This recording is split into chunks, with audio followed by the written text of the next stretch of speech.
Hello, my name is Rich Howard, owner of Architectural Builders Supply, and this video is to bring you a closer look at the Yale 633F in a 630 finish. This is a escutcheon and pull with a thumb piece exit device trim, and this is going to be used on the 1500, 2100, and 7000 series rim and surface vertical rod devices.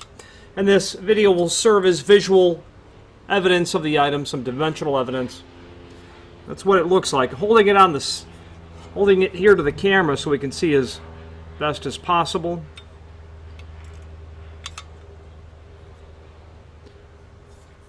.630 satin stainless steel finish is what they're calling this.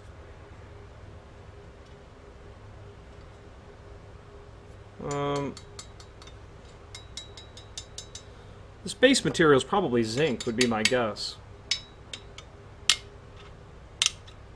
Some steel components, but my guess is that this escutcheon is actually solid cast escutcheon. I'm guessing it's cast zinc. Overall height of the trim, let's go over some dimensional properties. About 15 and, let's see here now, 15 and a half. Overall width of the trim, about 2 3/4. Overall projection to the handle, it's about 2 3/4. Then to the inside, looks like it's about 2 1/4.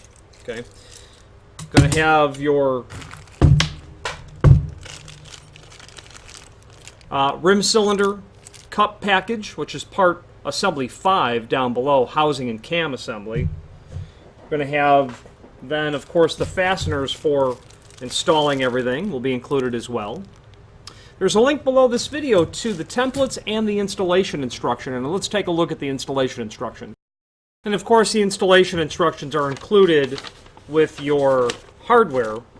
The installations talk about, first, the way that the cylinder comes from the factory is packaged as an FO5 function, which really correlates to a classroom function, meaning you can operate the trim with a key. You can leave it in the unlocked position, rotate the key the other direction, pull the key out, and now it's always, the thumb piece is active, but it will not operate the lock. So the way it's set now is you have to manually, with a key, set the lock or unlock function.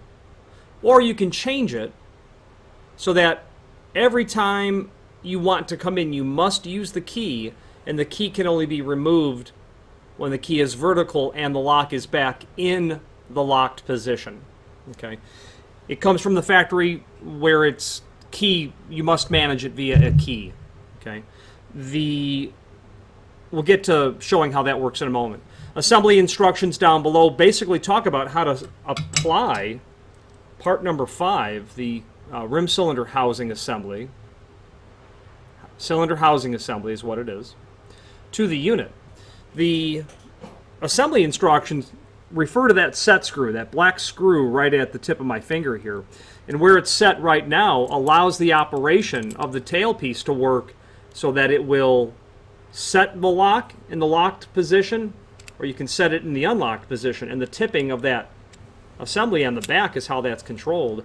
If you were to move that set screw over to this position, then every single time that you rotate that, you can't pull the key out until it's in the locked position again. The way that that works is, if you noticed, that tipped forward. That's all that that does, is tip forward. Well, when this is placed in the trim, okay, you can operate that, and you can notice that it will rotate the tailpiece. But when that's tipped forward, it will push this in. And when that clutch is pushed in, now it doesn't rotate at all. Okay, that's how that works. So you will run your rim cylinder through the face, any sort of collars that you need, which are referred to. And a wave washer is provided, which you'll certainly want to use. A wave washer allows you to install the cylinder and tighten it down so that it's under tension via the flattening of that compressed wave spring, wave washer. The two screws that you may have noticed that I showed just here, and again, will allow you to secure the cylinder to the trim, okay, and then operate it accordingly.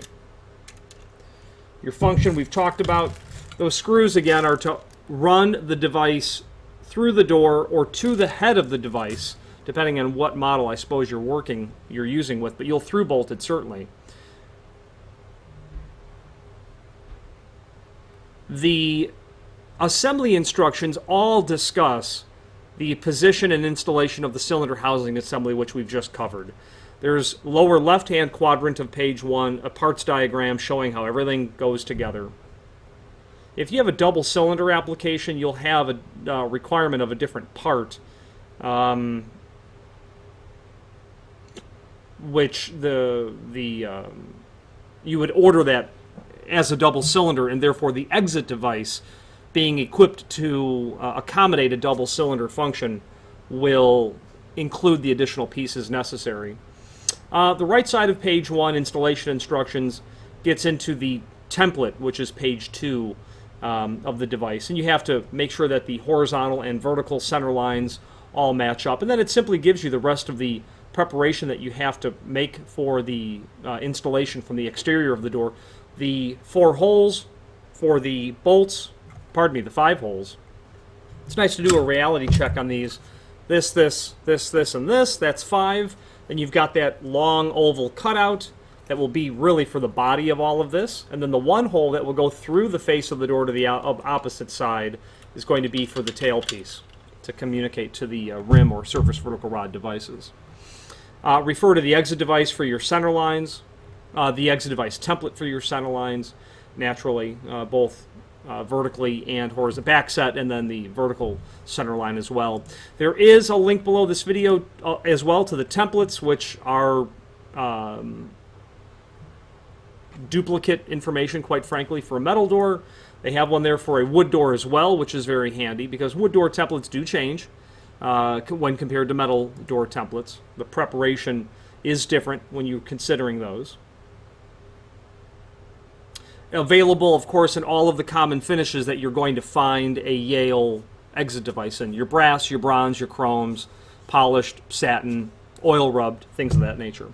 Finally, there's a link below this video to the manufacturer's page where you can pull up not only all of the Yale products that we sell, but also a link to the manufacturer's website, as well as a link to the full product catalog. If you have any questions on the Yale 633F thumb piece trim or any other Yale product, please feel free to reach out to us. Thank you.